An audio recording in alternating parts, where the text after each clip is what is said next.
This is the X-Zone Broadcast Network, broadcasting worldwide on broadcast affiliates and satellite program providers, including CNN Broadcast Network, Sirius Satellite Network, Star Media, Good News Radio Network, Angel Broadcast Network, Wiki Broadcast Network, and WPBN TV. For more information on the X-Zone Broadcast Network, visit us at www.xzbn.net.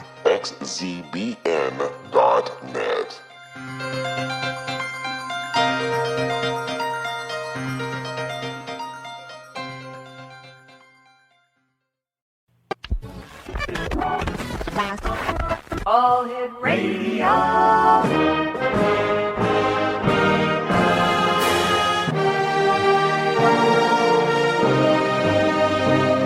Welcome to the X-Zone, a place where fact is fiction and fiction is reality. Now, here's your host, Rob McConnell.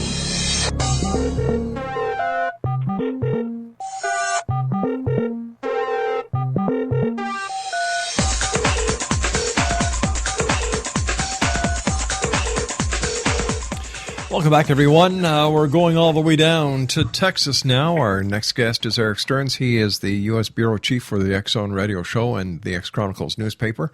And Erik joins us. We try to get him every week, but he's a real busy guy, so we grab him whenever we can. But we made an executive decision here after his last interview that we're not going to talk to him any longer on his way home because we don't want to be responsible for him getting nailed by a car, a train, a bus, a motorcycle, and I think there was even a fire truck.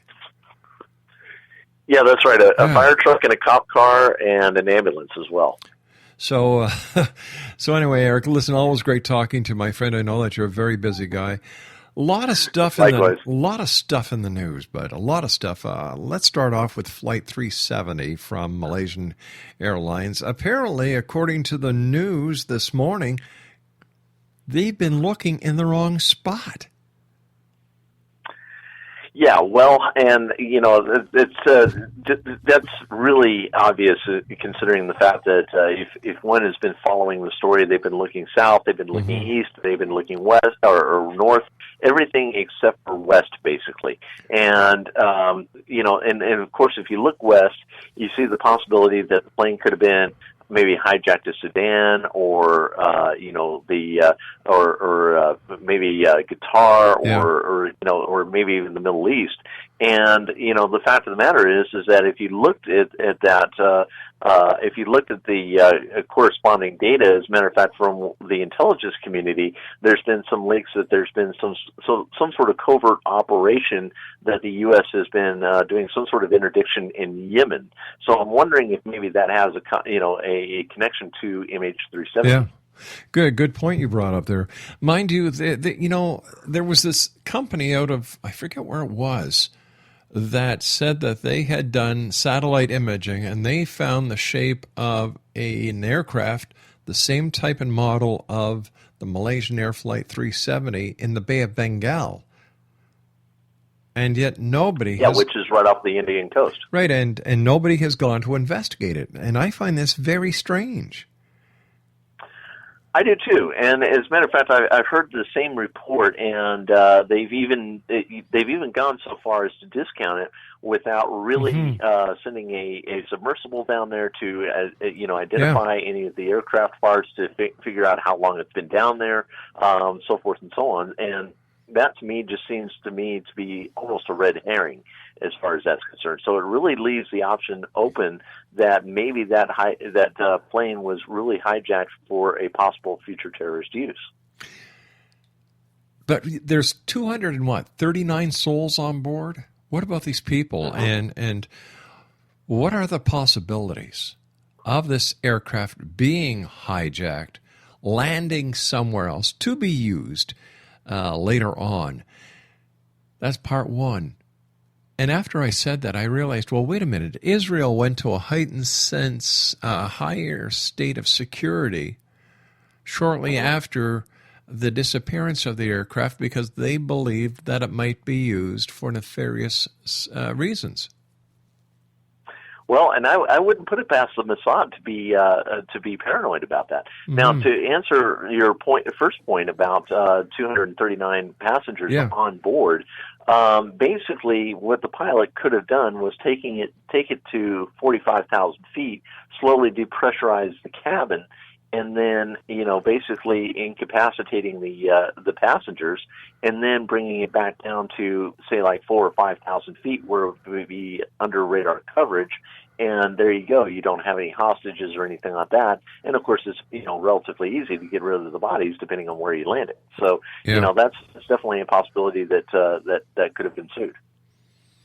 But one thing that this entire fiasco has shown is that the radar of a lot of countries lacks a lot. If they can't even track a plane, a commercial plane, that just to me says, hey, listen, if you want to attack this country, go right ahead, because their radar is obsolete. They won't see you coming. Right, and a lot of the radars work on what's called IFF, or identification friend or foe. And basically, what that does is that when the radar beam makes contact with the aircraft, you have a transponder that sends out a code. Right. Our countries, both the U.S. and Canada, have both what's called painting radar, which means is that they can actually see the reflection off the fuselage and wings, and then also they have the IFF identification. But a lot of these countries don't even have that, and they don't have as powerful radar systems that we do as well. They don't have the range. That's scary. Eric, please stand by. X-Zone Nation, Erik Stearns is our special guest this hour. We're doing an X-Zone News feature with Erik, who is the U.S. Bureau Chief of the X-Zone Radio TV show and the X-Chronicles newspaper. We'll be back on the other side of this 2-minute commercial break as we continue here in the X-Zone from our broadcast center in Hamilton, Ontario, Canada. Don't go away.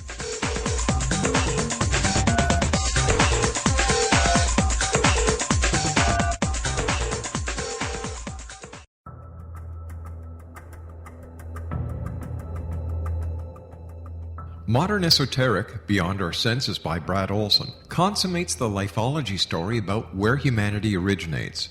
It is the lost continents, the primitive wisdom, the mythos of creation, and the rethinking of ancient history as we are taught in academia. There is much more to the story than what we have been told. As this is the first book in the Esoteric series, Modern Esoteric starts at the beginning of time and accelerates up to this modern age.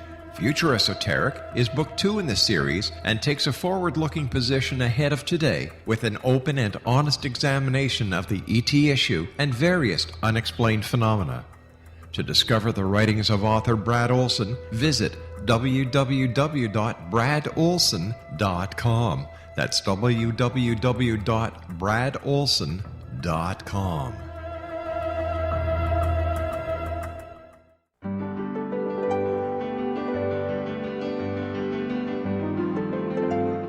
Named one of the world's greatest psychics, Elizabeth Joyce is now giving readings worldwide via Skype. Elizabeth Joyce is recognized for her clairvoyant ability to help find missing persons, her analysis of dreams, past life regression work, mediumship, and her accurate predictions. Elizabeth has been a frequent guest on the X-Zone radio show with yours truly, Rob McConnell, now for several years. For an appointment with Elizabeth Joyce, call 201-934-8986 or Skype at elizabeth.joyce. And for more information, you can always visit Elizabeth Joyce online at www.new-visions.com.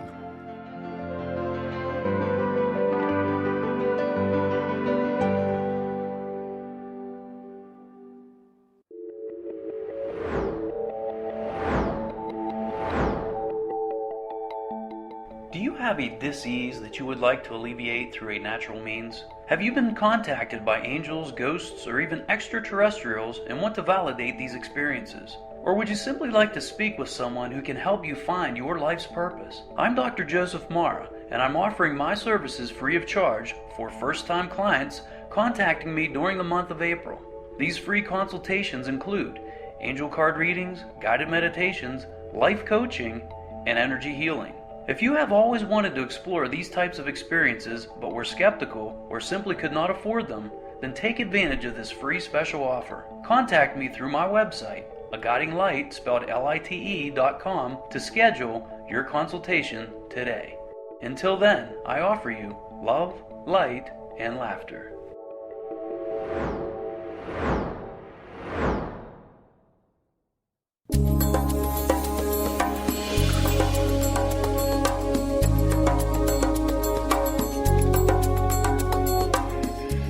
Welcome back, everyone. Before we get back to Erik Stearns, I would just like to say hello to all the nurses across Canada. It is National Nursing Week from May 12th to May 18th, and a special hello and thanks to all the wonderful nurses in Hamilton, Ontario, Canada. Erik Stearns is our special guest. He is the U.S. Bureau Chief for the X Zone Radio TV show and the X Chronicles newspaper. Erik, this entire mess with Malaysian Airlines Flight 370, it's just tearing apart the family. And it seems as if the Malaysian government has no clue of what they're doing. No, they really don't. And not only that, they also, for the families that were staying at the hotel, they said, basically your stay is over. We have nothing more to say, so forth and so on. And really paying attention to what the Prime Minister has been saying through these various news conferences, it almost seems like he's waffling between not caring and then, kind of giving some sort of show as far as having some concern and stuff like that. That to me, just, I don't know, that's not only unconscionable, but also a little bit suspicious as far as I'm concerned. And a lot of the other countries are basically saying, hey, we're really suspicious of the way that Malaysia's handling this. It's almost as if he knows more than what he's saying. That he doesn't want to go too far in any direction. He wants to stay on that fence for some reason, and I don't know why the other countries that are involved in the search don't push him harder. Yeah, well, and I think that's I think that's kind of characteristic of a lot of the world leadership, really, in the fact that we really, in one sense, we have a lot of placid leaders, if you want to call them that, and then on the other side, we have people like Putin who are just, incredibly brazen. And just totally fearless of any sort of consequences because of the fact that they know that they can get away with it because nobody's really going to stand up to them. It's rather strange because they had a vote. Was it today or yesterday? Where two other areas of the Ukraine want to separate and go back to Russia. And today Putin said, "Hey, take it up with Kiev." Mm-hmm. Now, why did he switch from the Crimea area? I mean, besides it's his only warm water port, and yet other areas of the Ukraine are now saying, "Hey, we want to join Russia," and he's saying, "Well, take it up with Kiev first. Something's wrong here. What am I missing?" Well, I don't think you're really missing anything. I think what the deal is that he's trying to basically keep the West off balance and trying to figure out what he's going to do. Because the way that he figures it is that if he can keep the West off balance, then he can do whatever the heck he wants, and any reaction would be delayed, and that just buys him time to do whatever he needs to do. The other thing is, of course, with Crimea being the only warm water port, that's also a strategic location for his missile defenses as well, because of the fact that NATO has been wanting to put missile defense bases in and around Kiev and around western Ukraine.